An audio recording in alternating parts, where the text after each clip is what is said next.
खरं प्राचार्य म्हणून निवृत्त झालेले आहेत सर, आणि ज्या चळवळीचा उल्लेख केला देशभक्त मानवतावादी चळवळ, ही खरं तर वेगवेगळ्या चळवळी सर एक परिपाक म्हणून आता तरुणांना सोबत घेऊन कोल्हापूर आणि राज्यभरामध्ये एक वेगळ्या पद्धतीची मांडणी या निमित्तानं करताय.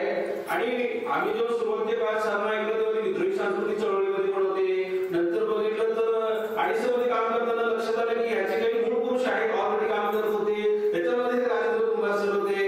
जेव्हा आम्ही कोल्हापूरमध्ये जायचो तेव्हा शिक्षकांच्या अंगाने ज्या काही गोष्टी घडायच्या त्याच सर मार्गदर्शनाला यायचे, इतकं वर्षाचं व्यक्तिमत्व.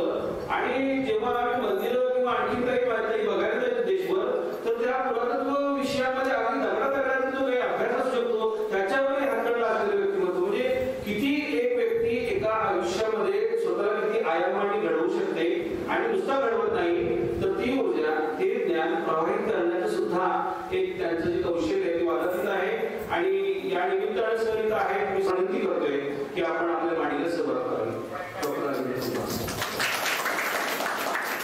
इथं पलीकडे मेणच्या पलीकडच्या बाजूला वाल्मिकीच्या पठारावर जवळजवळ 10 वर्ष पाणेरी, रोले, तामिने, उधवणे आणि कारळे यांच्यासाठी माझे विद्यार्थी हायस्कूल चालवतो. त्यावर सायकल पण जात नव्हतं, सगळं चालत जाऊनच करावं लागत होतं. पवनचक्की यांच्यासाठी रस्ते झाले बरं, आपल्यासाठी नाही, माणसांच्यासाठी या देशात काय होत नाही. आज मला अतिशय आनंद होतोय की विविध चळवळींचे मधले कार्यकर्ते इथे आहेत. तुम्हाला बरं वाटेल असं मी काही बोलण्याची शक्यता नाही. कारण परिस्थिती एवढी बिघडलेली आहे, एवढी बदललेली आहे की आज आम्हाला उभं राहून विचार करायचा आहे की आमचं काय काय राहिलेलं आहे, काय करायचं आहे. एक चकमक जिंकली आपण, मी लढाई म्हणत नाही, एका व्यापक लढाईमधली एक चकमक वांग मराठवाड्याची जिंकली आणि वांग मराठवाड्यानं एक इतिहास तयार केला की या पद्धतीनं पुनर्वसन व्हायला पाहिजे. पण लढाई तर मोठी आहे. 75 वर्षापूर्वी आम्ही भारतीय लोकांनी असं ठरवलं की या देशामधले सर्व लोक समान आहेत. सर्व लोक म्हणजे पुरुष आणि स्त्रिया. 75 वर्ष चालत आल्यानंतर असं लक्षात आलं की महाराष्ट्राच्या विधानसभेमध्ये फक्त 8% बायका आमदार आहेत आणि भारताच्या लोकसभा आणि राज्यसभा मिळून फक्त 3.5% आमदार आहेत. लोकसंख्येत आम्ही 50% आहे, मग राज्यकारभारामध्ये आम्ही 50% का नाही? याचं कारण आपण सगळेजण अजूनही पुरुष सत्ताक आहोत. म्हणून लग्नासाठी बायको बरोबर असायला लागते, साड्याच्या दुकानात बायको बरोबर लागते, सोनारा केलेल्या बायको बरोबर लागते. परंतु प्रबोधनाच्या कार्यक्रमामध्ये, चळवळीच्या कामामध्ये, सभेमध्ये बाईला बरोबर घेतल्या तर काय सगळे म्हणून त्याच्यावर होते का नाही? कारण आमच्या डोक्यातून अजून ते गेलेलं नाही. आम्ही सगळे समान आहोत अशी घोषणा करतो, आम्ही सगळे समान नाही. दुसरा प्रश्न असा आहे की आमचे प्रश्न हे एकेका चळवळीनं सुटत नाही. प्रश्न सोडवण्याची सुरुवात होते प्रश्न समजण्यापासून, आणि प्रश्न समजून घेत असताना मी त्यामध्ये असलं पाहिजे हे अजून लक्षात घेतलं.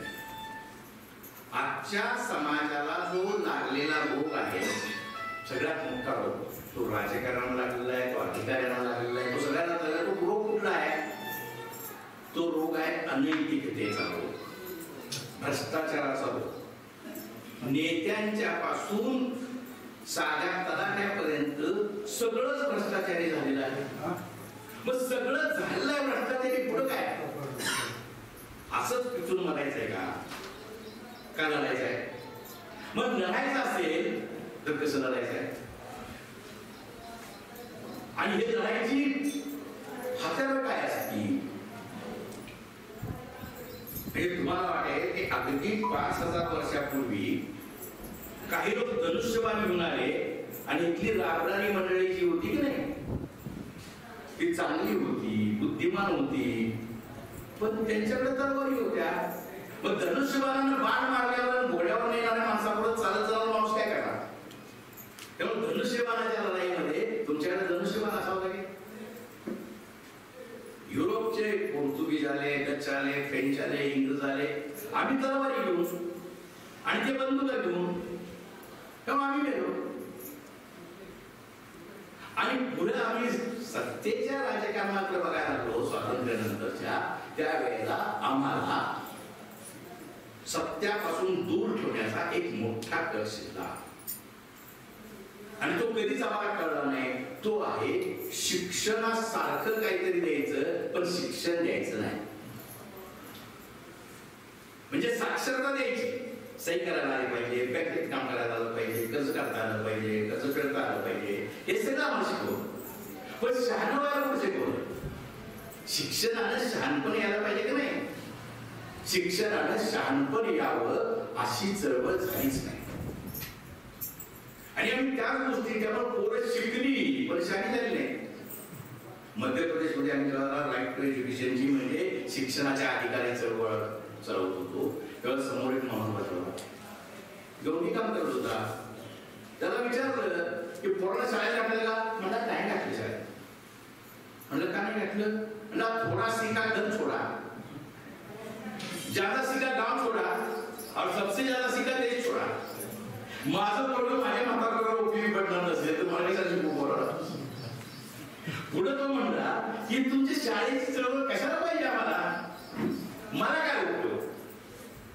मी त्याला सांगितलं की बाबा रे, मध्य प्रदेशमध्ये जर सगळ्या पोरांना शाळा मिळाली, डोंगर दऱ्यातल्या जंगलातल्या पोरांना शाळा मिळाली तर त्यावेळेच्या कल्पनेचं म्हणून 60,000 नवीन खोल्या बांधायला पाहिजे. शाळेसाठी खोली पाहिजे नाही. मग 60,000 नवीन खोल्या आमदार काय गवंडी आहे काय? तुझ्यासारखी गवंडीच बांधणार का नाही? म्हणजे तुला रोजगार मिळणार नाही. दार बसवायला की सुतार लागणार का नाही? कौल बसवायला की कौलवाला लागणार का नाही? वीटवाला लागणार का नाही? म्हणजे शाळा निर्माण होणं ही एक क्रांतीची गोष्ट असते आणि ती सगळ्यांना रोजगार देते. ह्या भाषेत आपल्याला चळवळ नाही करता येत. आम्हाला चळवळ करत असताना शिक्षणातनं आमच्यावर गुलामगिरी लादली जाते. 25 वर्ष झाली. रामकृष्ण मोरे नावाचा एक नको त्या लोकांचा ऐकणारा शिक्षण मंत्री झाला आणि त्या मंत्र्यानं काय केलं की म्हणलं आपल्याला परदेशाबरोबर कॉम्पिटिशन केलं पाहिजे, तेव्हा आमच्या पोरांना इंग्रजी आलं पाहिजे. आम्हाला पण बरोबर वाटतं पोराला इंग्रजी आलं पाहिजे, बरोबर. आणि पहिलीपासून इंग्रजी सुरू झालं नाही.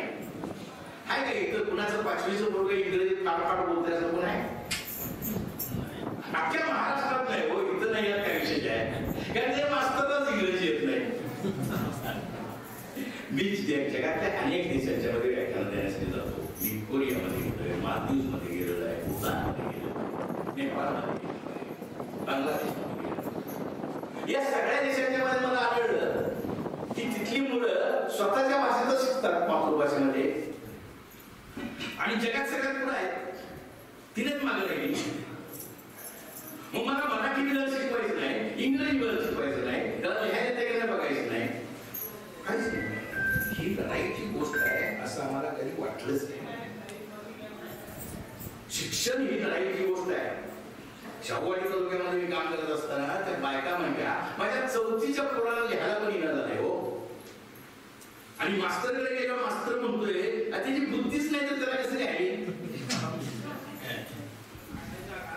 मी त्यांना सांगितलं की तुम्ही शिक्षण समितीत आहे की नाही? अहो म्हणजे आहे की. मग काय करतो जाऊन? नाही म्हणजे भडक देतात आणि चहा देतात तर झगडा लावतात.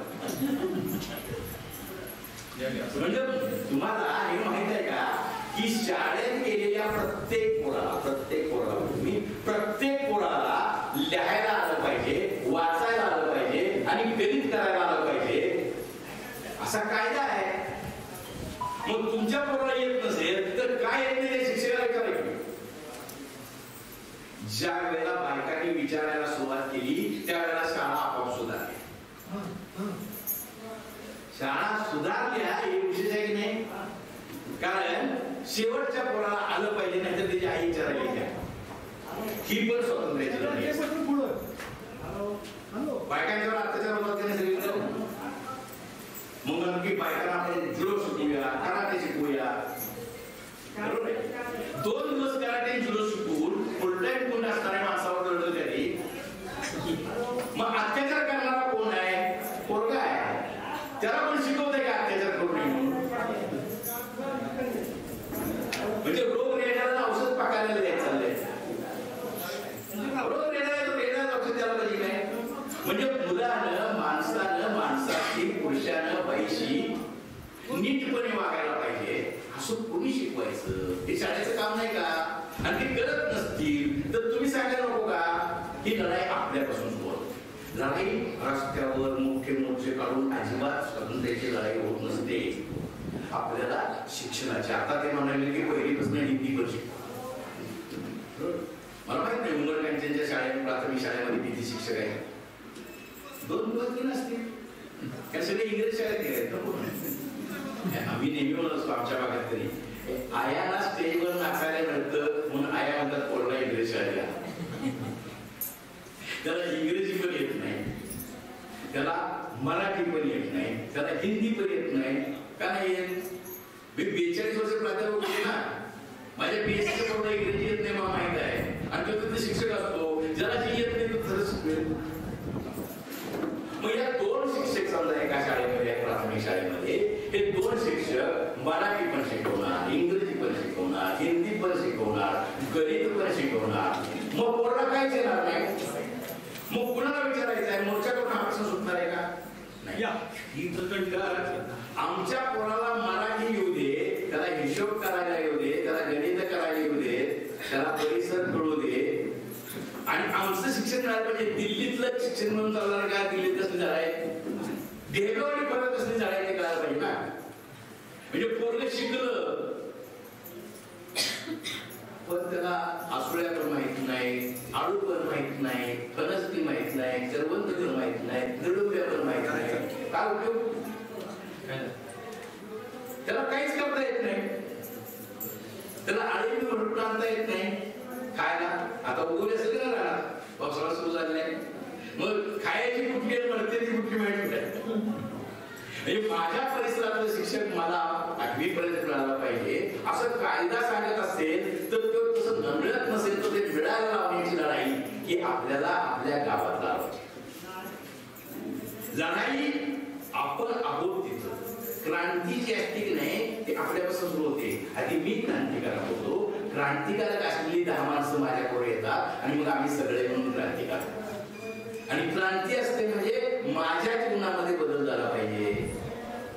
मी भ्रष्टाचाराला मदत करणार नाही आणि दुसऱ्याला भ्रष्टाचार करू देणार नाही असं म्हणणाऱ्या बायका आणि मुलं तयार व्हायला पाहिजे. म्हाताऱ्या झाडावर कलम होत नाही. कलम रोपावर करायला लागते नाही. रोपावर कलम होईल आणि रोप सोडले तर आम्ही दुसऱ्या जागेत दिल्या त्याची पानं चढून गेली जाईल बघायला नाही. असं चालणार नाही. लढाई लागेल. ही लढाई कुठल्या पद्धतीने लढाई? लढाई ग्रामपंचायतीत लढाई. वर्षानुवर्षे तेच पंच का असतात विचारावं लागेल. पंचांना बजेट करायला येत नाही. मग सगळ्यात शहाणा कोण? ग्रामसेवक. त्यांना पैसे कुठं आणले किती आणले माहित नाही. मतदानाला पंचाला 4 पैसे दिले की पंच खुश, सरपंच खुश, बाकीचं काय नाही. मग नेमक्या बायका का नाही पंचायत? ज्या आहेत त्यांना कायदा का माहित नाही? ज्यांना कायदा माहित आहे त्या वापरत का नाही? ही पण शिक्षणाची लढाई एक नाही. शिकला पाहिजे की कायदा. ग्रामपंचायतीचा कायदा कुठून पैसे येतात? 70% पैशासाठी आमदाराकडे जायची गरज नसते. ते केंद्रातून पैसे येत असतात. काय पण ते कसे आणायचे हे आम्हाला माहित असेल तर आम्ही ग्रामसेवकाला सांगू की हे कसे आणायचे असतात, आम्हाला या गोष्टी पाहिजेत. मग आम्हाला ठरवावं लागेल.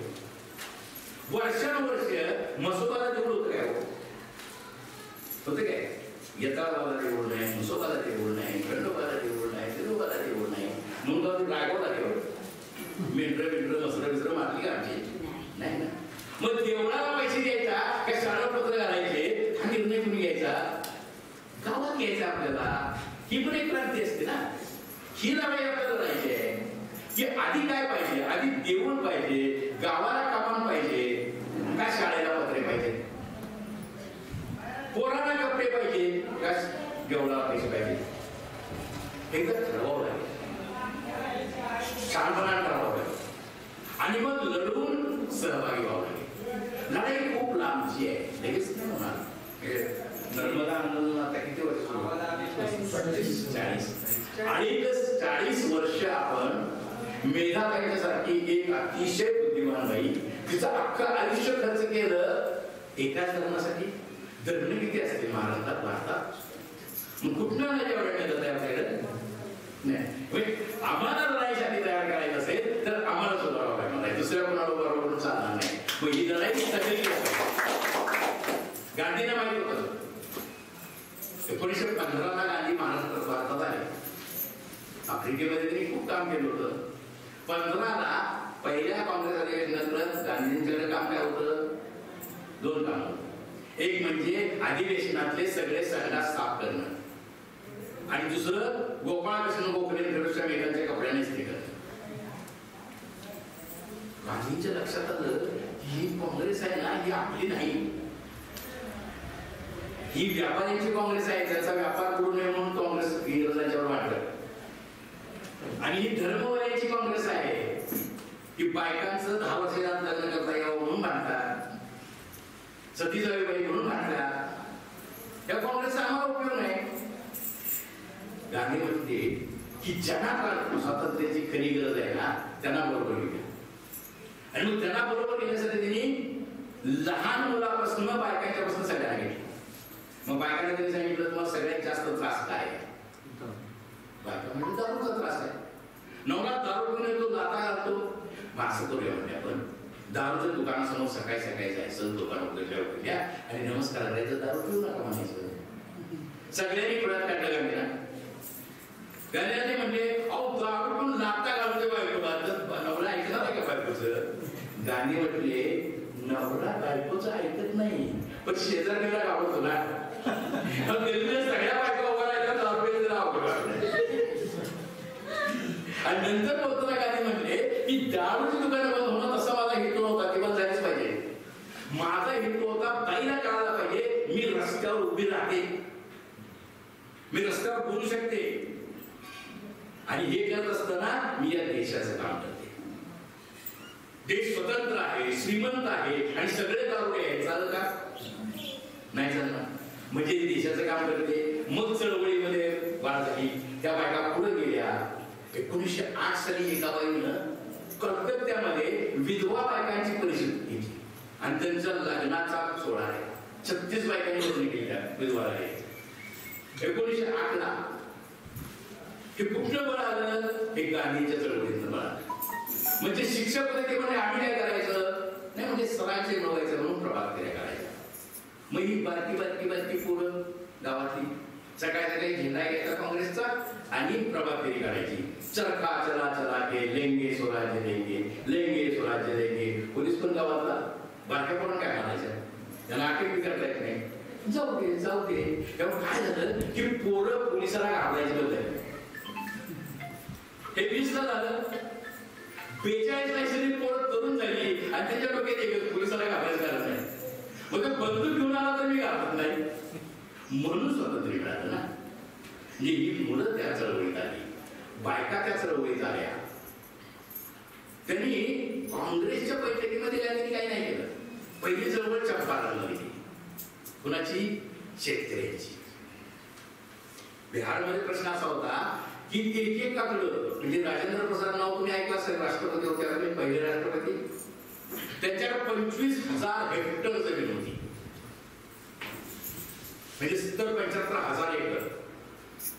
आणि सगळे बाकीचे शेतकरी त्याच्याकडे पळून होते आणि त्यांना पगार पण द्यायचे नाही. अगदी इथं गडचिरोलीमध्ये आंदोलन सुरू त्यामुळे सुद्धा तेंदूपत्ता खोडायला, तेंदूपत्ता माहिती तुम्हाला ऐकलंय, बिडीचे बांधलेली असतील नाही ते पानं, ही पानं खोडायसाठी जी माणसं जायची त्यांना सकाळी 1 ताक ग्लास ताक, दुपारी आंबील आणि घरी जायचं. पगार नाही काय. लढावं चंपारणमध्ये शेतकऱ्यांसाठी. ते लढा चंपारणमध्ये जाणार म्हणल्यावर कलेक्टरनं सांगितलं की तुम्हाला मी बंदी घातलेली आहे, तुम्ही येणं कायद्याच्या विरोधात आहे, मी तुम्हाला अटक करणार. गांधी म्हणजे मी ठरवलंय म्हणून मी येणारच. गेले गांधी, त्यांना अटक झाली, न्यायालयात उभं केलं. हा पहिला भारतातला असा आरोपी होता गांधी की त्याने सांगितलं, न्यायाधीश महाराज मी नियम कायदा मोडलेला आहे आणि त्यातली जास्तीत जास्त शिक्षा मला देऊन टाका. शिक्षा भोगायची आवश्यकता म्हणून नव्हे, शिक्षेला घाबरायचं नसतं. माझं म्हणणं जर खरं असेल तर मी तुरुंगात जायला तयार असेल. हे गांधींनी बुद्धापासून घेतलं होतं. आपल्या चळवळीमध्ये नेहमी लक्षात ठेवायचं, गांधींनी बुद्धापासून काय घेतलं. बुद्धाचा एक शिष्य असं म्हटला की महाराज मी आता प्रचार करायला जातो, माझं शिक्षण संपलं. बुद्ध म्हणले तू गेलास जाऊन काय करणार, तर लोकांना जमा करणार, त्यांना शाण्यासारखं वागायचं कसं सांगणार, नैतिकतेनं वागायचं कसं, भाडायचं कसं नाही, निरनिराळ्या प्रकारचं व्यसनं कशी करायची नाही, चोरी करायची नाही, दुसऱ्या बाईवर नजर ठेवायची नाही सांगणार. आणि नाही ऐकलं तर म्हणा आभार मानणार. ते नजर थांबले तरी ऐकायला, मारलं तर नाही. आणि त्यांनी शिव्या दिल्या तर शिव्या दिल्या मी त्याचे पुन्हा आभार मानणार. शिव्या दिल्या मारले आणि मारलं तर म्हणणार मी पुन्हा आभार मानणार. कारण मारले पण शिवे कुठे मारले. आता एवढं केल्यावर माणसाला लाज वाटतेच की नाही. त्यामुळं गांधींनी ही एक चळवळीची पद्धत निर्माण केली. चळवळ आणि स्वातंत्र्य ही रोजची गोष्ट आहे. ही घरात पण आहे. आपल्या मुलाला आणि मुलीला आम्ही समान वागवतो का? नाही वागवत. पोरांना भांडी घासायला सांगतात का सांगतो? नाही, पुरीला भांडी घासायला सांगतो, पुरीला भाकरी करायला सांगतो, पुरीला चपाती करायला सांगतो. असं का म्हणत नाही आपण की ज्याला खायला लागतं त्याला तयार करायला आलं पाहिजे, बरोबर आहे की नाही? ज्याला भांडी वापरायला लागतं त्याला भांडी घासायला आली पाहिजे, ज्याला कापड वापरायला लागतं त्याला कापड द्यायला आली पाहिजे. मग ते पोरगा असू दे नाही तर पोरगी असू दे, स्वातंत्र्याची लढाई तिथून सुरू होते. मी काय प्रकारचं पोरगं तयार करणार की जे पुढे जाऊन मला काय म्हणणार, माझ्याशी कसं वागणार, समाजाशी कसं वागणार. ही लढाई तर सरकारचं काही संबंध नाही.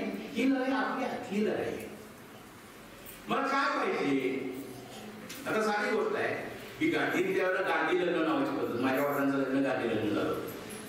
म्हणजे खादीची एक साडी आणि खादीचा एक शर्ट आणि विचार आणि स्वतःचा हात म्हणजे लग्न झालं. आमच्याकडे काय असतं, धाराचा आहे असतो नाही, धार घालायची, भांडी द्यायची. मग ती पितळेची असते पाहिजे म्हणे, जी कोण वापरत नाही. आता कलेवाला पण गावात येत नाही. येतो तुमच्या गावात नाही, आता कलेवाला पण येत नाही. भांडी द्यायची, मग फडकी म्हणजे ज्याला साड्या बिड्या म्हणतो नाही ती द्यायची. ज्यांना एवढं पण शहरामध्ये आपल्या साड्या किती आहेत असं माहित असणारी बाई नाही. पण मी भावाचा आहे सोडला तर बाकी सगळे पुरते आहे नाही. म्हणजे मी एक फडकं घ्यायचं, त्या बाईला द्यायचं, तिनं एक फडकं घ्यायचं आणि मला द्यायचं. म्हणजे फायदा माझा, दुकानदाराचा. बरोबर. किती प्रकारानं आम्ही दुकानदारांची घरं बघतोय. दोन काळे मणी असले गळ्यात तर चालतंय की नाही का? मंगळसूत्राच्या तोड्यावर नवऱ्याची किंमत ठरते काय का आपली किंमत ठरते? नाही ठरत. मग आम्हाला का वाटत नाही असं की नको बाबा ते नसलं काय करण्यापेक्षा त्याच्यापेक्षा पोरग शिकू दे, त्यापेक्षा दुसरं काय चांगलं. ही सुद्धा स्वातंत्र्याची चळवळ आहे. मी समजून घेणं की मला ग्रामपंचायतीनं आणि असं कधी तुम्ही बायकाने म्हणून विचार केलाय काय, ग्रामपंचायतीनं या गोष्टी बऱ्या केल्या आणि या गोष्टी बऱ्या केल्या नाही असं कवा म्हटलंय? असं कधी बोर्डावर लिहिलंय? नाही लिहिलं. मग आम्ही स्वातंत्र्याची लायकी आमची आहे का? म्हणून म्हणतो मनुस्मृती नावाचा दस्तरी आहे नाही, ज्याच्यामुळे बायकांना स्वातंत्र्य मिळालं नाही. तो फार वाईट म्हणतो. न स्त्री स्वातंत्र्य अर्हती, म्हणजे स्वातंत्र्य मिळवायची बाईची लायकीच आहे. बाईला तिच्या पायरीनेच वागवलं पाहिजे. हे पुरुषाच्या डोक्यात जे आलं ना ते मनापासून आलं नाही. मग लायकी नाही आहे असं म्हणणाऱ्यापासून बाईची लायकी पुरुषाच्या इतकीच आहे हे गोरा पुरुषापेक्षा जास्त आहे. ही लढाई कुणी लढायची? ही लढाई पोलिसांच्या विरुद्ध लढायची का? नाही, आपल्या विरुद्धच लढायची. तुमचं चळवळी का नाही?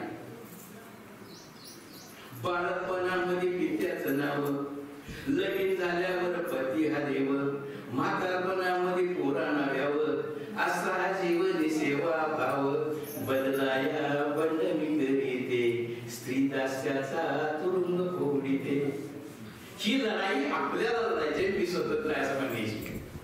आणि माझा ह्या राज्यावर अधिकार आहे, मला बोलण्याचा अधिकार आहे, मला कुणाच्या विरुद्ध बोलण्याचा अधिकार आहे, मला अधिकाऱ्याच्या विरुद्ध बोलण्याचा अधिकार आहे, मला पंतप्रधानाच्या विरुद्ध बोलण्याचा अधिकार आहे. पण काय बोलायचं ते शिकलं पाहिजे नको. शिकलो आम्ही कधी? तुम्ही सगळ्या लढाऊ महिला आहे, तुम्ही सगळ्या लढ्यामध्ये होता, पण या बाकीच्या लढ्याचं काय करायचं? असं कधी म्हटलं का तुम्ही चळवळीच्या नेत्याला, सुनीतीताई नाईक बाकीच्या कुणाला, की बाबा आम्हाला ग्रामपंचायतीचा कायदा शिकायचा? नाही म्हणलं आम्ही. मग आम्ही शिकलो नाही म्हणजे शिकत नाही, त्यांच्यावर गुलामगिरीच असते. हे शिकावं लागेल, हे समजून घ्यावं लागेल. आणि मग चळवळ सुरू होत असताना अनैतिकतेच्या विरोधात, भ्रष्टाचाराच्या विरोधात नैतिक माणसं उभा राहिली पाहिजे. मध्ये मध्ये चळवळीला एवढी निराशा आलेली होती की मोठमोठे नेते काय म्हणायचे माहिती का, की विधानसभा आणि लोकसभा आमची नाही, कारण तिथं निवडून येणं आम्हाला शक्य नाही आहे, आमचं राजकारण रस्त्यावर. आपण लढलं राजकारण आणि जिंकलो, पण ही खरी गोष्ट आहे, पण ती छोटी चकमक होती, आमच्या अख्खी आयुष्य बदलणारी गोष्ट नव्हती. ते राजकारण तुम्ही जर गुंडांच्यासाठी ठेवलं, बघा तुम्ही सहजच म्हणतो, हे राजकारणात काय जातोस तू, ते गुंडाचं काम आहे, ते घाणेरड्या माणसाचं काम आहे. मग सगळ्यांनी असं म्हणल्यावर राजकारणात फक्त घाणेरडीच माणसं राहतील. सज्जन आम्ही हरलं तरी सुद्धा राजकारणात लढायलाच पाहिजे. हो, एक वेळ अशी की लढता लढता आमच्या बाजूला पटलेले सगळी माणसं येतील आणि सज्जन बायकांचं, सज्जन माणसांचं राज्य येईल. निदान गावातील याचा अर्थ काय सांगतो बघा, एका मतदारसंघामध्ये विधानसभेच्या 25 ग्रामपंचायती ज्याच्या ताब्यात असतात त्याला न विचारता आमदार होत नाही. आणि आमदाराला आम्ही सांगायचं असतं, एकदा कोल्हापूरचे कलेक्टर मला वादामध्ये, आंदोलनाच्या वादामध्ये म्हटले की तुम्ही असं बोलायला काय, तुम्ही काय मला तुमचे नोकर समजता काय? मी कलेक्टरला नाही बाबा, मी तुला कशाला नोकर समजू, मी मंत्र्याला नोकर समजतो माझा, कारण मी नेमलेला आहे. आणि तू मंत्री त्याचा नोकर आहे, तू नोकराचा नोकर आहे, तुला नुसता नोकर समजून नसतात. असं म्हणायचं धाडस आल्याशिवाय स्वातंत्र्य मिळत नाही. किती निधी आणला ते आमच्या दृष्टीने नाही महत्वाचं, तुला निधी आणायसाठी दिलेला नाही, तुला कायदे करायसाठी नेमलेला आहे. गेल्या 2-3 दिवसामध्ये मी काही आमदारांच्यावर फोनवर बोलतो. ह्या 3 भाषा एकदम आणायच्या आहेत. शाळा 4 तासाची, त्यात अर्धा-पाऊण तास माध्यम भोजनाचा जेवायसाठी, म्हणजे शाळा लागली 3 तासाची. 3 तास शाळेत मराठी शिकायचं का, हिंदी शिकायचं का, इंग्रजी शिकायचं का, शाळे कसं व्हायचं शिकायचं का, खेळायचं का, चित्र काढायची का, गणित शिकायचं, असं होतंय. असं म्हणल्यावर हे मोठमोठे आमदार मला म्हणतात, अहो हे माहितच नाही आम्हाला. बघा, अनेक वर्ष आमदार असलेला माणूस म्हणतो की शिक्षणाचा कायदा आणि शिक्षण कशासाठी द्यायचं असतं माहितच नाही आम्हाला. म्हणजे अज्ञान सगळीकडेच आहे. तुम्हाला माहित आहे का की ज्या वेळेला राज्य निर्माण झालं आपलं, म्हणजे भारत देश स्वतंत्र झाला आणि संविधान तयार करायला लागलं, त्या 15 बायका होत्या. आणि त्या 15 बायका एवढ्या मोठ्या होत्या बरं का, एवढ्या कर्तृत्ववान होत्या, म्हणून जगामध्ये पहिल्यांदा भारतामध्ये मताचा अधिकार मिळाला. अमेरिकेमध्ये बायकांना मताचा अधिकार नव्हता खूप वर्ष, इंग्लंडमध्ये मताचा अधिकार नव्हता. त्या बायकांच्या मुळे आम्हाला मिळाला. मग मिळून आम्ही काय केलं, माझ्या बायका पण माहित नाही, त्या लढाईचा अधिकार म्हणजे काय माहित नाही. छोट्या छोट्या गोष्टी असतात लढाईच्या. अजून उदाहरण सांगतो की हळदी कुंकू घेतलं की आम्ही बायकांना बोलवत नाही. जसं काय नवऱ्याला फोन केला, नवरा मेला म्हणजे तिने काय बाब केलं, नवऱ्याच्या मनात मोठ केला बाबा. त्याची एकवी आठवण राहिली मंगळसूत्र, ती बी काय हिसकावून घ्यायला लागलाय, बांगड्या का पडा लागलाय, कुकू का पुसा लागलाय, कधी विचारलं?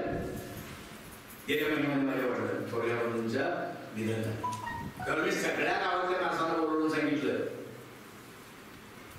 की नवऱ्याची बायको मेली तर नवऱ्याचं काय काढून घेता?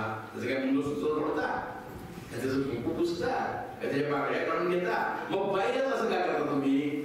तिला ठेवायच्या की नाही, तिला ठरवून दे की. ही पण लढाई स्वातंत्र्याची लढाई असते. गावामध्ये सज्जन माणसांना राजकारणामध्ये जाण्यासाठी पाहिजे ते शिक्षण घेणं, ही लढाई पण आपल्याला लढावी लागेल. बायकांना समर्थपणे शाळेमध्ये जाता आलं पाहिजे, ग्रामपंचायतीमध्ये जाता आलं पाहिजे, ही लढाई लढवली आहे. मग मी अर्धा विषय सोडला. मोठमोठ्या नेत्यांनी चळवळीत असं सांगितलं की रस्त्यावरचं राजकारण आमचं आहे, संविधानाचं राजकारण आमचं नाही. याचं कारण असं आहे की आमचे मार्गदर्शक गोविंदराव पानसरे होते, त्यांच्या मोर्चाला कामगारांच्या 2-2 लाख लोक यायचे आणि ते निवडणुकीला म्हणाले की 5,000 पण मत मिळायचे. कोकणामध्ये एकदा मधुदंडवते नावाचे फार सज्जन ग्रस्त होते, ती निवडून यायची सारखी आणि ती का पडले. सुधीर सावंत माझ्या माणसाने त्यांना पाडलं. आम्हाला आश्चर्य वाटलं, एवढ्या सज्जन माणसाला का पाडलं लोकांनी. म्हणून आम्ही तिथं कोकणात गेलो आणि मतदाराशी भेटायला म्हणून बोलायला लागलो. एक म्हातारा म्हणला, मधुदंड त्याला विचारलं, मधुदंड पडले वाईट झालं, सांगलं वाईट झालं. मग तुम्ही त्याला मत दिलं होतं का? म्हणलं मी नव्हतं मत दिलं. मतलब का दिलं नव्हतं? काय भ्रष्टाचार केला? नाही देव माणूस होता. मग नाही, तू सुरुवातीला म्हणायला की क्रांती येणार, क्रांती येणार, पण त्याला क्रांती पण आणली नाही आणि पोराला नोकरी पण लावली नाही. तर सुधीर सावंतांना पोराला नोकरी लावतो म्हणून त्याला, म्हणजे 2 चळवळींच्या मध्ये माणसाचं मत येतं की नाही? लग्न येतं, बारसं येतं. त्यावेळेस चळवळीच्या कार्यकर्त्यांच्याबरोबर नेता उभा नसेल तर त्याला तर आपला कसं वाटणार? सगळ्यांची आमदारकी फक्त लग्नाला, मर्तिकाला आणि बारशाला जाण्यामध्ये आहे. आणि आम्हाला कमी पण वाटतं ना कार्यकर्ते म्हणून. त्याला काय जायचं गेलं माणूस जाऊन कोणाचा भेटायला नाही, तो मंत्रिमंडळाची निवडणूक सोडतो आणि तिथं जातो मेघ्याच्या घरी साठवण करायला. म्हणून त्याला वाटलं की विरोध आपल्या घरात आला नाही. मग आम्हाला एकमेकांना धरून सुखदुःखामध्ये राहण्याची एक चळवळ उभी करता येईल का? रोजची चळवळ. ज्यावेळेला संविधान आलं, समान अधिकार दिला, शिक्षण कुणाचं काम असा प्रश्न आला. शिक्षण कुणाचं काम असा प्रश्न आल्यानंतर शिक्षण हे राज्याचं काम आहे ठरवण्यात आलं. केंद्राचं काम नाही, राज्याचं काम आहे. का राज्याचं काम आहे? कारण स्थानिक प्रश्न वेगळा आहे. म्हणजे उमरकांची झाडं वेगळी आहेत, दिल्लीतली झाडं वेगळी आहेत, मुंबईतली झाडं वेगळी आहेत, तिथली नदी वेगळी आहे, तिथली नदी वेगळी आहे. त्या पोराला इथलं कळायला पाहिजे. सातारा जिल्ह्याचा इतिहास कळायला पाहिजे, सातारा जिल्ह्याचा भूगोल कळायला पाहिजे. त्याला दिल्लीतला भूगोल कळून आणि इतिहास कळून काय उपयोग आहे? औरंगजेब आपला पाहुणा होता का? नव्हता. शिवाजीला आपण बघितले का? नाही. मग त्याच्याबद्दल मारामारी करण्याचा काय अर्थ आहे? उमरकांच्या मध्ये स्वातंत्र्याची लढाई झाली होती का? हे माझ्या पोरांना शिकवलं पाहिजे. याच्यासाठी शिक्षण राज्याची जबाबदारी. 1976 ला चरणसिंग समिती आहे, तिने सांगितलं की केंद्राकडे पण शिक्षणाची जबाबदारी दिली आहे. आणि त्याचं कारण काय होतं की राज्याकडे फार पैसे नसतात, म्हणजे शिक्षण चालवायला परवडत नाही. मला थोडी मदत आपण केंद्राने केली पाहिजे. म्हणून दोघांच्या मिळून लिस्टमध्ये आलं आणि त्यानंतर पंचायत राज आल्यावर ग्रामपंचायती लिस्टमध्ये पण शिक्षण आलं. म्हणजे शिक्षणाच्या संदर्भामध्ये ग्रामपंचायतीला कायदा करण्याचा अधिकार आहे. म्हणजे ग्रामसभा सर्वोच्च आहे गावामध्ये. ग्रामसभा ठरवू शकते आमच्या पोरांना आम्ही हिंदी नाही शिकवणार, आम्ही इंग्रजी पण नाही शिकवणार. तुमच्यावर सक्ती करायची असेल तर राज्य सरकारला सुप्रीम कोर्टात जावं लागेल. ही लढाई तिथनं लढावी लागेल. कारण 3 भाषा नाही माझ्या, 1 भाषा तर घेऊ दे बाबा. त्याला शाळा होती जरा, त्याला खेळायची होती जरा, हे म्हणावं लागेल आपण. आणि मग गेल्या 2-3 महिन्यापूर्वी सुप्रीम कोर्टामध्ये एक केस घेतली. कारण म्हणजे महत्वाची केस आहे का तुमच्या लढाईच्या दृष्टीनं, म्हणजे धरणाच्या लढाई इतकीच महत्वाची केस आहे. तामिळनाडू सरकारनं सांगितलं की अख्ख्या देशाची एक प्रवेश परीक्षा मेडिकलला जाण्यासाठी, एक प्रवेश परीक्षा इंजिनिअरिंगला जाण्यासाठी हे आम्हाला मान्य नाही. लाखो रुपयाच्या क्लासेसला जाऊन एक पोरगा जाणार तिथं आणि माझं पोरग शाळेत मास्तर पण नसतो. ह्या दोघांची लढाई लावता येईल का? एक इराणी घोडा आणि एक टट्टू याची लढाई लावता येईल का? तामिळनाडू सरकारनं म्हटलं आमचं शिक्षण, आमचं ऍडमिशन आम्ही ठरवणार. त्याच्या विरोधात केंद्र सरकारनं सुप्रीम कोर्टात केस टाकली आणि त्याचा निकाल लागला आणि सुप्रीम कोर्टाने सांगितलं राज्यात कुणाला प्रवेश द्यायचा राज्यानं ठरवायचा. आणि तिथल्या स्टॅलिन सरकारनं निर्णय घेतलेला आहे की जो सरकारच्या शाळेमध्ये म्हणजे आपली मराठी जिल्हा परिषद शाळा नाही त्या शाळेमध्ये पहिलीपासून 12वी पर्यंत शिकेल त्याला 10% जागा राखली. सुप्रीम कोर्टानं मान्य केलं. ह्याच्यासाठी त्या गावापासून लोक लागले ना. नवीन शैक्षणिक धोरण आम्हाला मान्य नाही असं सांगितलं. आता त्यांनी लादलंय सीबीएसईचा अभ्यासक्रम. आता मुंबई कॅन्सर मधल्या शाळेच्या संदर्भामध्ये आमची भूमिका काय? त्यांनी सांगितलं की 3 वर्षाची बालवाडी असली पाहिजे. तुमच्याकडे अंगणवाडी आहे ना? किती खोल्या आहेत अंगणवाडीला? एकच. 98% ठिकाणी अंगणवाडीला पोलीस नाही. मग आता 3 वर्षाची बालवाडी म्हणजे 3 खोल्या पाहिजेत का नाही? बरोबर. अशा 57,000 गावात अंगणवाडी द्यायच्या म्हणजे 1,80,000 खोल्या पाहिजेत का नाही? 1,00,000 रुपये लागले तर 1,80,000 गुणिले लाख एवढे पैसे लागले का नाही? ते बजेटमध्ये ठेवल्यात का? नाही ठेवले. मग कसं काय जाहीर लागलाय का? पोपट मिळायचं कोणी सांगायचंच नाही. एकच वर्ग ठेवायचं 3 वर्ग चालत म्हणायचं. असल्या भ्रष्टाचाराला पुन्हा वाव मिळतो म्हणून सांगायचं जोपर्यंत 3 खोल्या होणार नाहीत तोपर्यंत अंगणवाडी इथं एकाच मुलीची असेल आणि एकाच वर्षाची असेल. आता ही जे आहे की आमच्या शिक्षणामध्ये तुम्ही 3 खोल्या दिल्याच पाहिजे. आम्हाला पाहिजे तितके शिक्षक दिलेच पाहिजे. नाहीतर काय होईल? कुणाची पोरं मोठ्या शाळेमध्ये जातील, श्रीमंतांची पोरं, आणि ते आणखी श्रीमंत होतील ना. मग ती इंग्रजी शाळा त्यामुळे पोराचं नाव त्याने असणार. 3 पोरं जगली नाहीत म्हणून 4थं पोरग जगलं म्हणून आपल्याचं नाव दोन ठेवलेलं असणार. मग आणि 20 वर्षात काय होणार? खाईलं शेण आणि उचलेलं शेण जोडू पैसे जवळ काय झाला आणि सगळे बसांची शेण काढत बसणार. ही लढाई कुठे लढायची? पण ही लढाई जास्त महत्वाची नाही का? आपली पोरं ही आपली मोठी संपत्ती असेल तर ही लढाई पण आपल्यालाच लढायची आहे. आता आम्ही एकट्यानं काय करायचं असा प्रश्न असतो. नुसत्या उमरकांच्या लढून हे बदलणार आहे का? नाही बदलणार. मग आम्ही जसं देवाला जातो, वावर जत्रा एक असती, कोकण जत्रा एक असती, वर्षातली एक जत्रा असती, आम्ही बैल पाहुणीच जातो, त्यावेळेला दुसऱ्या गावामध्ये पण ही लढाई पेटवावी लागेल की नाही? ही धोरण चुकीचं आहे. शिक्षक देत नाही. इंग्रजी शाळेला काहींची पोरं येत असतील जवळपासच्या असं मला सांगितलं आहे. बरोबर. इंग्रजी शाळेला फी आहे की नाही? का बिगर फीची शाळा आहे? फी आहे. या देशाचा कायदा असं सांगतो की 14 वर्षापर्यंतच्या पोराला फी शिवाय शिकवलं पाहिजे. Right to education. जर हे कायदा आहे तर कायद्याची अंमलबजावणी करा. याच्यासाठी या देशात आंदोलन करावं लागतं. त्याला तुम्ही ग्रँट द्यायचे का काय द्यायचं ते की आपण माझ्या पोराला फी नसली पाहिजे अशी लढाई पण लढावी लागेल. आणि मग आमची तरुण पोरं कुठं आहे? आमची तरुण पोरं मोबाईलवर आहे. आमची तरुण पोरं जय भवानी जय शिवाजी म्हणत मग आहे.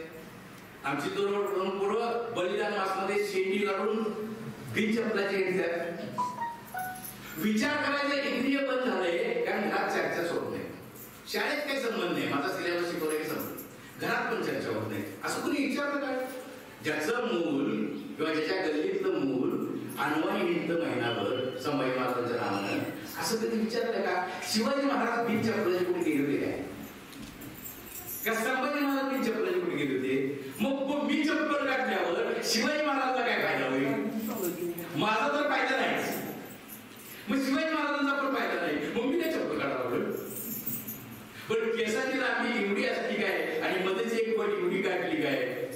देशाचा काय फायदा होणार, माझा काय फायदा होणार, अशी चर्चा सुरू झाली. पोरगं ऐकत नाही, वाढू देशी पोरगं ऐकत नाही, जाऊ दे मशाल घेऊन.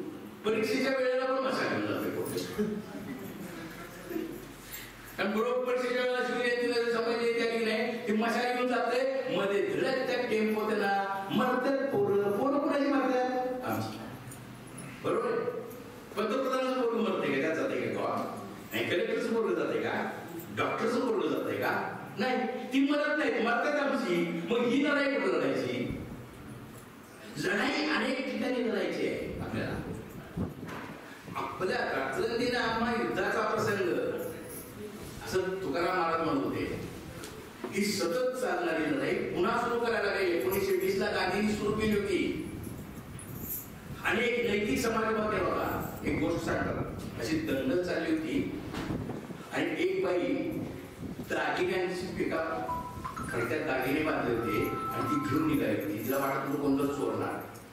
मग एक गांधी टोपीवाला माणूस बघितला आणि त्याला म्हणजे दागिने तुझे ही दंगल झाली की मला आणून दे. तुझी माझी ओळख नाही, काय नाही, तू कसं विश्वास ठेवायला लागेस? नाही म्हणजे तुझ्या डोक्यावर गांधी टोपी आहे ना, तू गांधीचा माणूस आहेस, तेव्हा तुम्हाला फसवणार नाहीस. ही नाही तिची चळवळ असते. एवढा विश्वास तयार केल्याशिवाय बाकी कार्यकर्त्यानं तो गांधी पण होऊ शकत नाही आणि तो क्रांतिकारक पण होऊ शकत नाही. हा विश्वास तयार करण्यासाठी आपल्याला आपल्या घरातून प्रयत्न करावा. मी माझी बायको सोडून बाकी सगळ्यांना आई किंवा बहीण माने असं सांगायला शाळेत पण सोय नाही, घरात पण सोय नाही. मग परत काय जनावरांना आवडायचं, मग पूर्वी बाहेर गेले काळजी काय करायची? आम्हीच कोणा द्यायला लागलोय जनावरांच्या पूर्णा. मग हे द्यायचं नसेल तर ती पण लढाई लढायची आपल्याला. शिक्षणाची लढाई लढायची आहे, नैतिकतेची लढाई लढायची आहे. सावित्रीबाई फुलेंचं नाव ऐकलं असेल तुम्ही. चळवळीमध्ये बऱ्याच लढाई नाही, आपल्या पहिली मुलीची शाळा वगैरे काढली. या सावित्रीबाई फुलेंनी त्यांना विचारलं शिक्षण काय आहे, शिक्षण कसं द्यायचं? सावित्रीबाई फुले म्हणजे शूद्रांना सांगण्याजोगा शिक्षण मार्ग भला, शिक्षणानेच येते मनुष्यत्व, पशुत्व हाटते पहा. म्हणजे माणसाचं जनावर व्हायचं नसेल तर त्याला शिकवलं पाहिजे. मग त्याला काय शिकवलं पाहिजे हे पण आम्ही सांगितलं पाहिजे. म्हणजे माझ्या पोराला किंवा पोरीला शिकते म्हणून स्वयंपाक येत नसेल, भांडी घासता येत नसते, धुणं धुता येत नसेल, शेतात रोपं लावता येत नसती, फणस काढता येत नसेल, झाड चालता येत नसेल, मग ते काय करत पुढे जर नोकरी नाही लागली तर ते काय करेल? मुंबईला जाईल. मुंबईला आपल्याकडे लोक असतात बरोबर. मग ती एकतर जाऊच्या गँगमध्ये असतात त्यातली काही, नाहीतर छोटा राजाच्या गँगमध्ये असतात.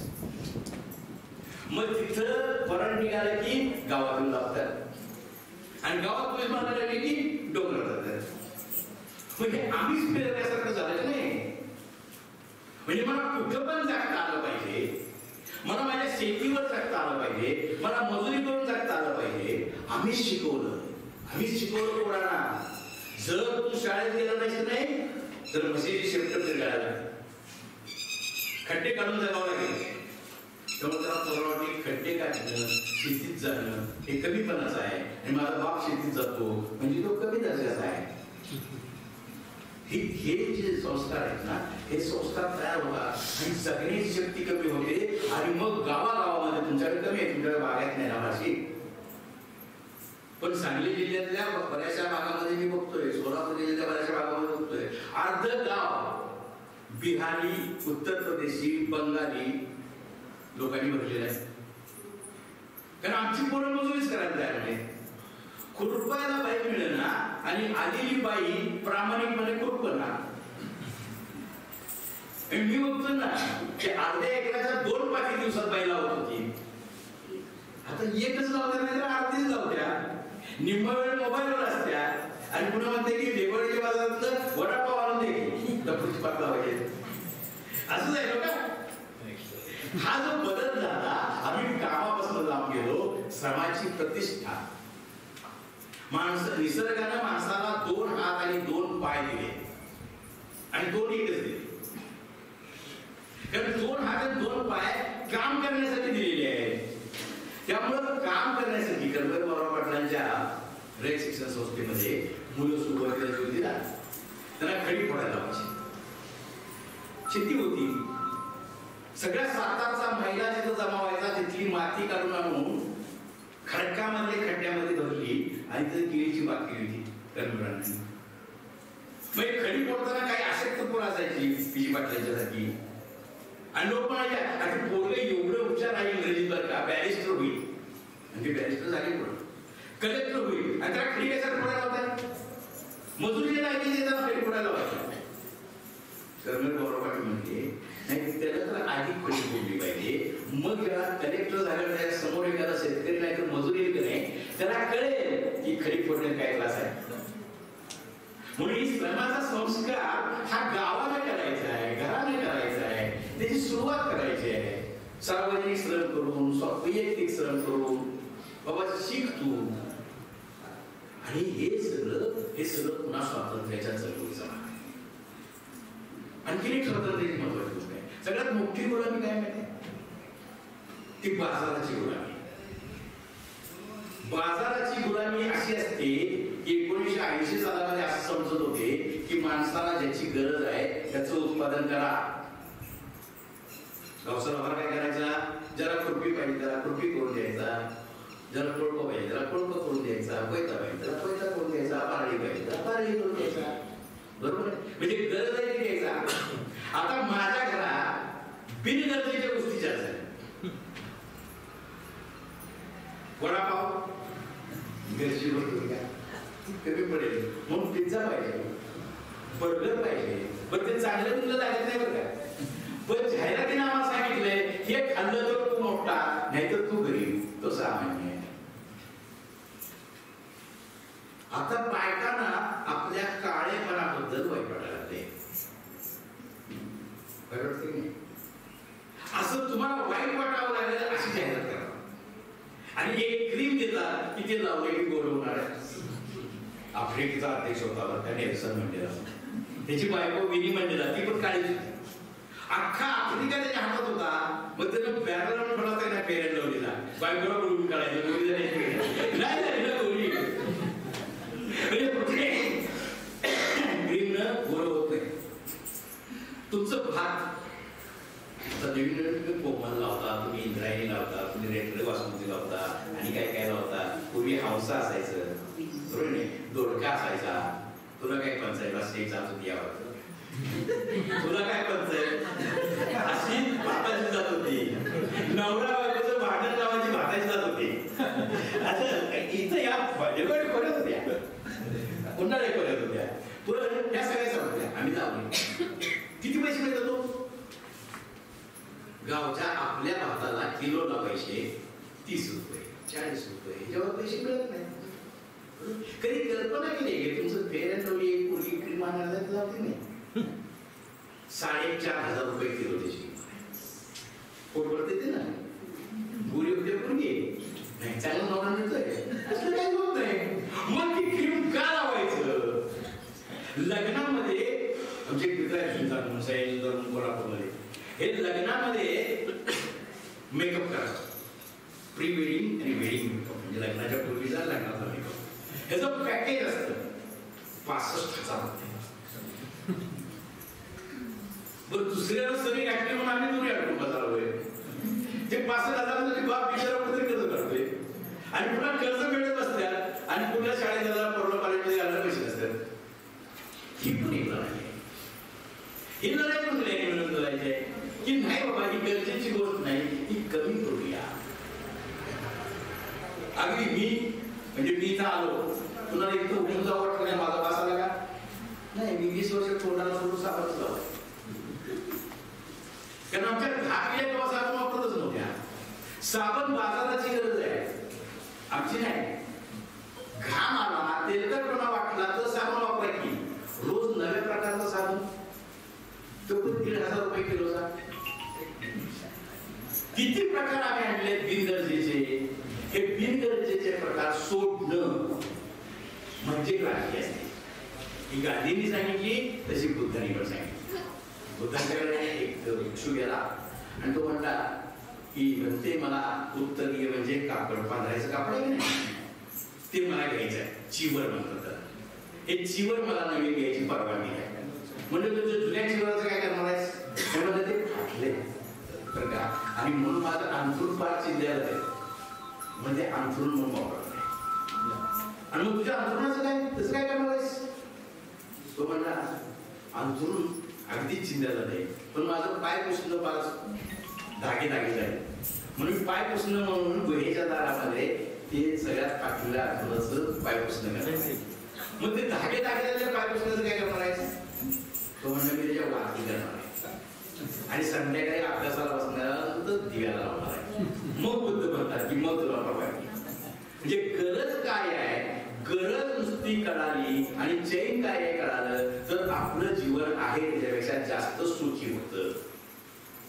कारण सुखाला बाकी काय लागत नसतं.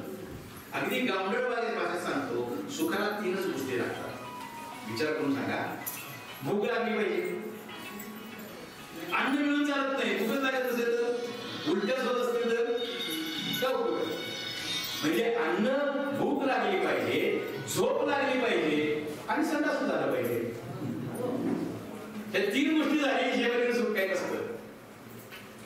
मग या बाकीच्या ज्या गोष्टी गोळा केल्या त्या कमी करून मी नव्या पद्धतीनं कर्जबाजारी न होता जगू शकतो का?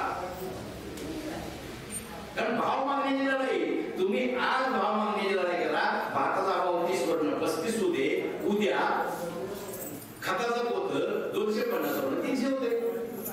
तिथं तर काय आमचं नियंत्रण नाही, पण भाव वाढून देत नाही सरकार. म्हणजे माझा पगार 1185 रुपये होता, त्यावेळेला 20 रुपये किलो धान्य होतं. माझा पगार 1 लाख झाला तर 40 रुपये किलो धान्य झालं. कसं शेतकऱ्याला परवडणार? म्हणजे उत्पन्न जास्त केल्यावर श्रीमंत होत नाही शेतकरी, शेतीचा खर्च कमी झाल्यावर शेतकरी होतो.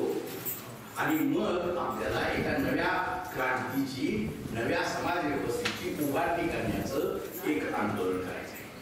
आणि या आंदोलनामध्ये आपल्याला स्वतः व्यक्ती म्हणून मी काय करतो, मी माझ्यासाठी काय करतो, मी घरासाठी काय करतो, मी गावासाठी काय करतो आणि मी देशासाठी काय करतो.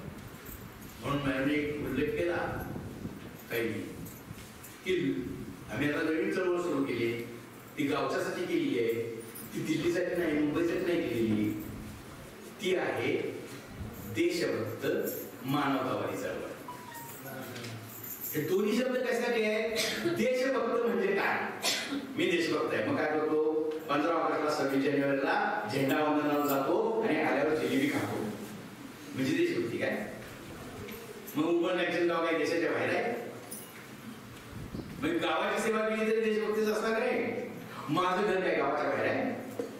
माझं घर चांगलं केलं तर, स्वच्छ केलं तर देशभक्तीच एक नाही, बरोबर आहे?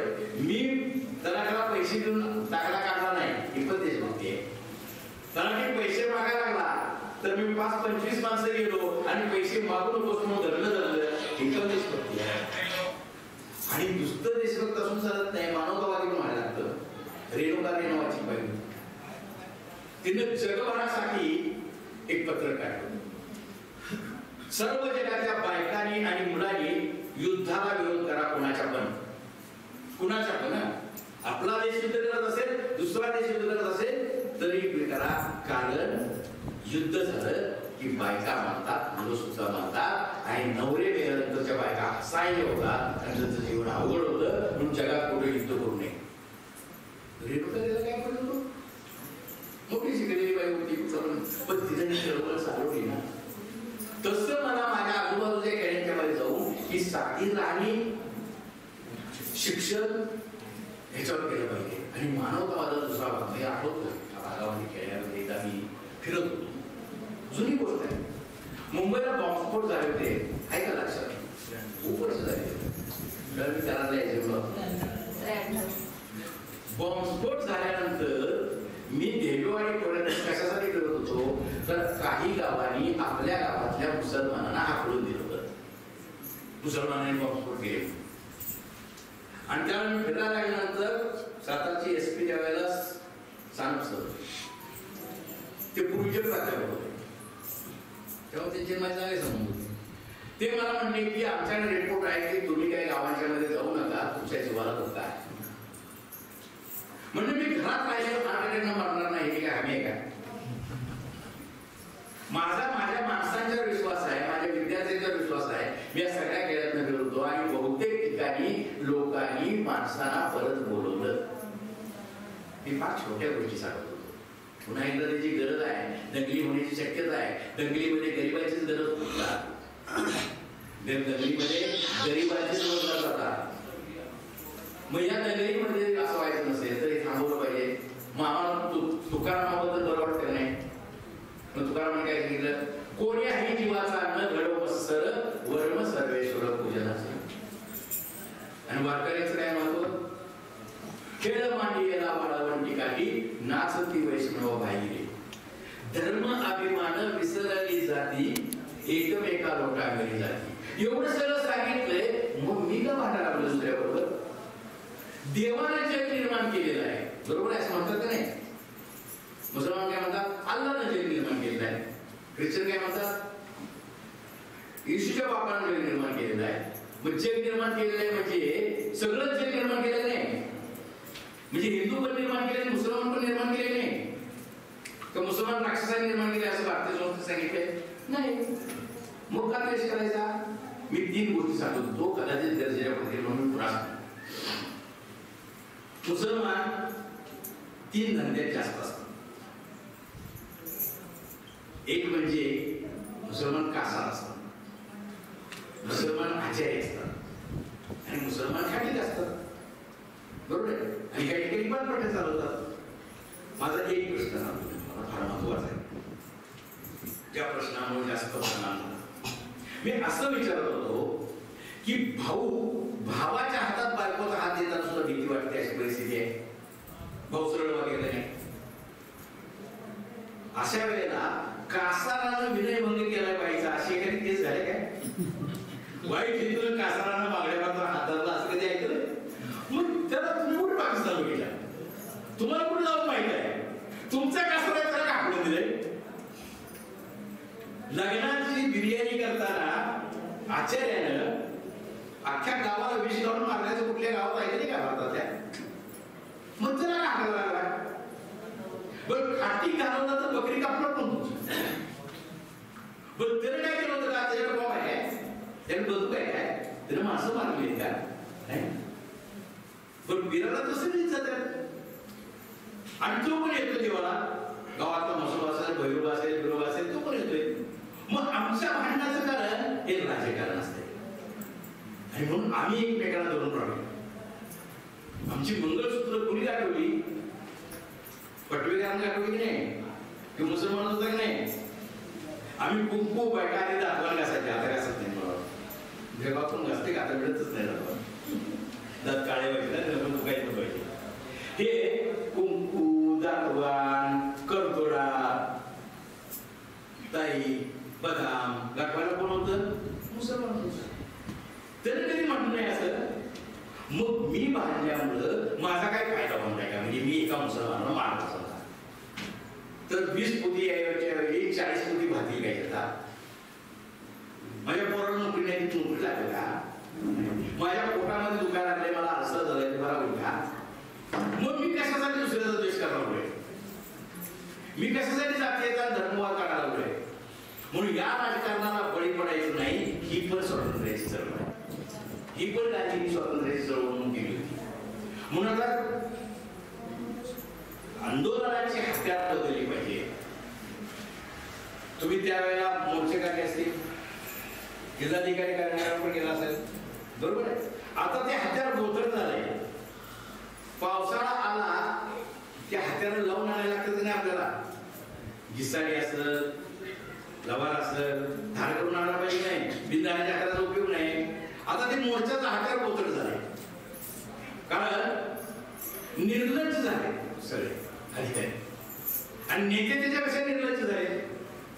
मग 5,000चा मोर्चा काढायचा म्हणजे 5,000 लोकांचा त्या दिवशीचा रोजगार कुठला? त्या दिवशी जेवण नाही.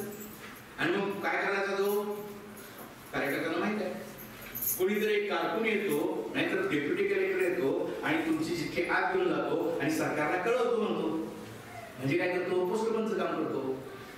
मग तुमच्या गावात एक सरकारी अधिकारी आहे, ज्याला तलाठी म्हणतात, ग्रामसेवक म्हणतात, बरोबर आहे. मग सकाळी सकाळी अर्धा तास चावडी समोर निदर्शनं करायची आणि तलाठ्याला निवेदन द्यायचं आणि आपापल्या कामाला जायचं. आपलं नुकसान करून लढाई करायला सांगितल्या.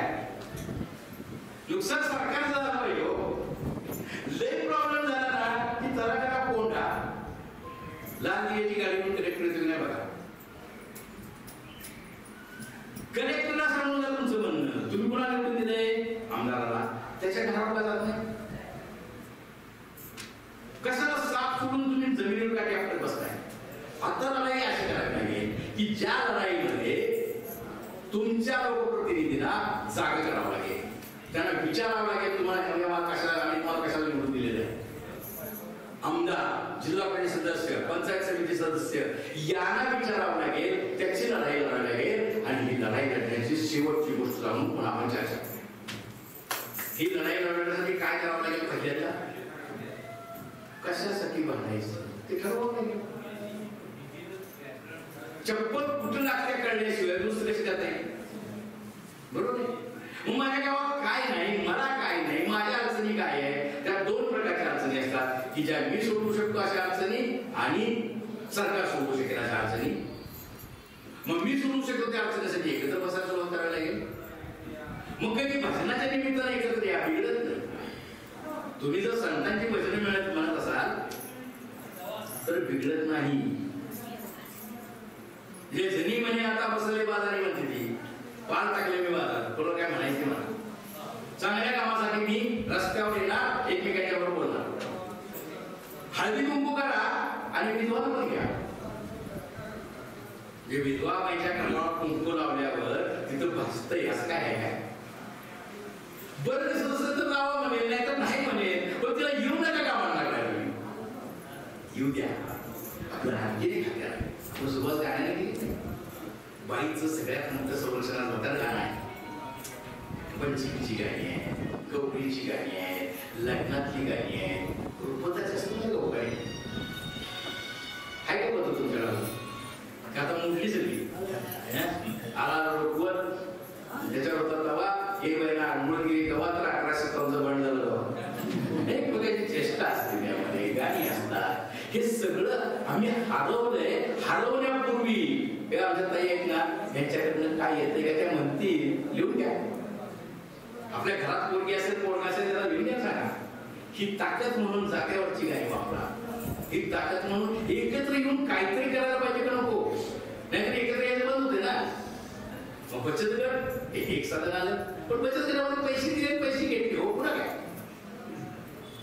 पण तिथं गाणी म्हणली, तिथं गोष्टी सांगितल्या, तिथं कॅरमने खेळलं, तिथं बुद्धिबळाने खेळलं, तिथं पत्त्याने खेळलं, तर काय होईल? घरातल्या चिंता कमी होतात आपोआप.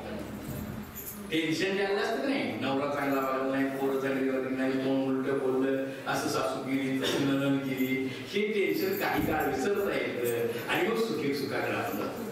म्हणजे एकत्र येणं ही क्रांतीची आणि चळवळीची पहिली गरज आहे. आणि एकत्र यायच्या जागा आणि प्रसंग तयार करणं हे तुम्हाला जास्त जमेल माझ्यापेक्षा, कारण तुम्हाला जास्त गरज द्यायचं. तुमच्याकडे शेवया आता एकत्र आणत असतील नाही का मशीनवरच्या? पाटावरच्या करायला येतच का? पाटावरच्या शेवया करणं म्हणजे गहू वळवाई झाली, बरोबर आहे. वळवल्यावर ते आले बघायचं सोडून, बरोबर. पुन्हा भरडायचं, बरोबर. पुन्हा चाळायचं, पुन्हा वैचायचं, मग पुन्हा ताप जाळायची, मग पुन्हा मळायचं, पुन्हा चेचायचं आणि मग वळल्यावर एकानं वळायचं आणि एकानं चाळायचं, बरोबर आहे. एका बायका काही जमणार नाही, 4 बायका गल्लीतल्या पाहिजेत. मग 4 बायका गल्लीतल्या पाहिजेत म्हणल्यावर एखादी बाई जर भांडत असेल सगळ्यांच्या बरोबर, तर तिच्या खात्या शेवाया करायला तो जात नाही ना. तेव्हा ती ठरवते अजिबात भांडायची नाही, बरोबर. पापड करायचे, शेवया करायच्या, कुरडे करायचे, मग तेव्हा आपल्या घराला मिळणार नाही. म्हणजे गावातली भांडण मिटवणं ही पण एक चळवळ आहे की नाही? ही पुन्हा सुरू करावी लागेल. पुन्हा त्या मशीनवर अवलंबून राहू नका. पुन्हा तुम्ही एकत्र येण्याची कारणं तयार करा. बायकांच्या मध्ये पुरुषांच्या पेक्षा जास्त शक्ती असते, बुद्धीची पण आणि शरीराची पण. पुरुषाचं कसं असतं, दणादणा चार कुदळी मारतील, खड्डा मारतील आणि धप्पा टाकत गांगाळत बसतील. बाई बारीक बारीक बारीक सकाळी उठल्यापासून रात्री 12 वाजेपर्यंत काम करते नाही आणि पुन्हा बाकी पण काम करते. बरोबर? म्हणजे सकाळी स्वयंपाक करायचा, धुणं डोसक्यावर घ्यायचं, भांडी घासायची आणि पुन्हा रोपं लावायला जायची. नवरा फक्तच रोपं लावायला जातो. मग ताकद कुणाला जास्त आहे? बायकांच्याकडे जास्त ताकद आहे. बरोबर? नवऱ्याला कळालं असतं गरोदरपण आणि बाळंतपण असतं किती त्रास होते, ही संध्याकाळी ताकद बायकांची. मग ही ताकद आपली योग्य पद्धतीने वापरायची म्हणजे चळवळीत जायचं, सगळ्यांनी सुखी व्हायचं. ज्ञानेश्वरांचं एक प्रार्थना आहे माहिती, त्याला पसायदान म्हणतात. आता विश्वात्मके देवे येणे वाक्यज्ञे तोषावे, तोषो निमज द्यावे पसायदाने. जे काळांची व्यंकटेशारो अया सत्कर्मी दिवाळो, भूता परस्परे पडो मैत्र जीवांचे. चंद्रमे जे अलांछन, मार्तंड जे तापहीन, ते सर्व आहिस्ता सज्जन सोयरे. चला कल्पतरूंचे आरव, चेतना चिंतामणीचे गाव, बोलते ते अर्णव पियुषाचे. आता इथून काय म्हणतंय का, की जिथं तुम्ही बसलाय नाही आणि मी जे करतोय बोलतोय ना, तुम्ही सगळे देव आहात. विश्वात भरलेले सगळे लोक माझे देव आहेत. आणि हा वाक्यज्ञ म्हणजे वाणीचा यज्ञ आहे. मी बोलतोय ना, या समीर आहे. यज्ञामध्ये जसं लाकड टाकतात की नाही, तसं हा समीर आहे. आणि मग या समीला मी टाकतोय आणि त्यानंतर तुम्ही मला काय द्यायचं आहे, माझं सुद्धा हे शेवटचं म्हणणं आहे. जे ज्ञानेश्वरांनी मागितले ना त्याच्यानेच मी मला काय पाहिजे आहे. चला कल्पवृक्ष म्हणजे कल्पवृक्षाचा अर्थ. कल्पवृक्ष म्हणजे असं झाड ज्याच्या झाडाखाली बसून जेवण मागितलं जेवण मिळते, कपडे मागितले, काय मागेल ते मिळते. असं एक झाड असलं तरी गावात पुरेच आहे. पण अशा झाडांचं अरण्य, एक चिंतामणी असला की एकही चिंता राहत नाही, काही ते मागे ते मिळतंय. चेतना चिंतामणीचे गाव आणि अर्णव म्हणजे समुद्र, पियुषाचा म्हणजे अमृताचा समुद्र. कुठं ज्ञानेश्वरांनी बघितला? ज्ञानेश्वरांनी हा समुद्र गावात बघितला आणि मला पण दिसतोय आता गावात. कल्पवृक्ष म्हणजे जे पाहिजे ते देणारा. मला तहान लागली, ज्या क्षणी जो माणूस मला पाणी देईल तो माझा कल्पवृक्ष आहे का नाही? बरोबर? म्हणजे जो मला जेवण भूक लागली तर जेवण देईल, माझ्या गरजेला पडेल, माझी पोरगी सासरला निघायचे, मला मदत पाहिजे, मला मदत करायला येईल, माझं घर पडलंय त्याच्यासाठी घर बांधायला येईल, विहीर करायचे विहीर बांधायला येईल. हे सगळं जर गावात झालं तर ते कल्पवृक्षांचं कल्पवृक्ष अरण्य असणार आहे. आणि म्हणून आपण सगळ्यांनी मिळून एका नव्या क्रांतीकडे, नव्या पद्धतीनं आंदोलन करूया. पुन्हा सांगतो, शिक्षणाचं आंदोलन पहिल्यांदा आपापल्या जागी ठामपणे उभा राहायचं, आपल्या राजकीय हक्कासाठी भांडायचं. हे आंदोलन दुसऱ्यांदा संस्कृती, गाणी, गोष्टी, खेळ जपायचे. किती खेळ येतात मला नाही वाटत सगळ्या बायकांना चुईपुई खेळायला येते. झिंपेची गाणी झाले लक्षात, आंबा पिपितो, रस गळीतो, कोकणचा राजा बाई झिम्मा खेळतो. कुठे गेली ती? हे राज्य असतं बायकांचे बरं का, की ज्या राज्यामध्ये पुरुषाला परवानगी नसते. बायकांनी 25चा फेरफटका होतात, त्याचे नवरे होतात काय. मग हे कुठं घालवलं आपण? हे पुन्हा उभं करायचं. पुरुषांना बरोबरीला घ्यायचं आहे. पुरुषांनी बायकांना नव्हे, बायकांनी पुरुषांना बरोबर घ्यायचं आहे. मी सांगली जिल्ह्यातल्या 150 बायकांना गवंडी काम शिकवून 1273 संडास बांधले. हे सगळ्या आराणी बायका होत्या का. कोटे मंगाळमध्ये कोळी नावाची एक बाई होती, तिने गवंडी कामावर येण्याची गाडी घेतली. गवंडीला हाताखाली कधी लागतो, नवऱ्याला गवंडी काम येत नव्हतं. ते म्हणजे नवऱ्या म्हणजे माझ्या हाताखाली चल, ते म्हणजे बाईक बायकोच्या हाताखाली रिमून येणार काय नाव काय म्हणत राहू म्हणजे मी दुसऱ्या गाडी गाडीवर निघून जाते. नाही म्हणजे नवऱ्याला बरोबर घेऊन चळवळीत जायचं, नवऱ्याने बायकांना बरोबर घेऊन चळवळीत जायचं. आलं का लक्षात? कारण गवळ्यानी बायकाला घेऊन बरोबर चळवळीत जायचं असेल तर ही मागं लागते, तो पुढं असतो, बरोबर आहे? बोलताना तर स्वतःबद्दल बोलतो, बायकोबद्दल नाही बोलत, तिला बोलू पण देत नाही, ती मूल काय असं समजतो तो, आणि त्याला त्याची खात्री असते. म्हणून आपल्याला जे संपूर्ण लढवायचं आहे छोट्या छोट्या गोष्टी. या पाटण तालुक्यामध्ये आणखी एक चळवळ चालू होती, ती म्हणजे बारशाला. आपण जातो नाही, आता बारशाला जायचं म्हणल्यावर काहीतरी घेऊन जायला पाहिजे, नको निदान बंद पाकिट घेऊन जायचं, नाहीतर नारळ आणि मोठी घेऊन जायचं, नाहीतर झबलं आणि टोपडे घेऊन जायचं, किंवा असलं ते झबलं टोपडं बाजारात मिळते बरं का, की 2 दिवस बसत नाही, स्वस्त आहे म्हणून मिळते म्हणून घेऊन जायचं. आम्ही असं सुरू केलं की एक कढीपत्त्याचं रोप द्या, नाहीतर एक नारळाचं रोप द्या, नाहीतर एक केळीचं रोप द्या. केळीचं रोप एक दिलं आणि 5-7 जागा इथं लावलं नाणीच्या शेजारी, तर ते पोरग वर्ष झालं की केळी खायच्या जागेच होते की नाही. त्यावेळेला 250 केळाचा घरी मिळत की आहे थोडा मोठा झाला. हे सुद्धा स्वातंत्र्याचं आंदोलन आहे, ही सुद्धा लढाई लढायला पाहिजे. व्यापाऱ्याचा कापडवाल्याचा फायदा करण्यापेक्षा मी असलं काही करू शकते का?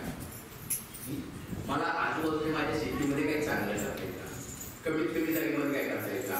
हे सगळं शिकणं आणि लढाई लढणं ही अत्यंत गरजेची गोष्ट आहे. मी बायकांना लक्षण बोलतो म्हणजे पुरुषांनी असं म्हणायचं कारण नाही, पण पुरुषांनी एवढे काळ राज्य केलेलं आहे आणि चुकीचं केलेलं आहे, तेव्हा आता बायकांनीच क्रांतिकारक होणं गरजेचं आहे.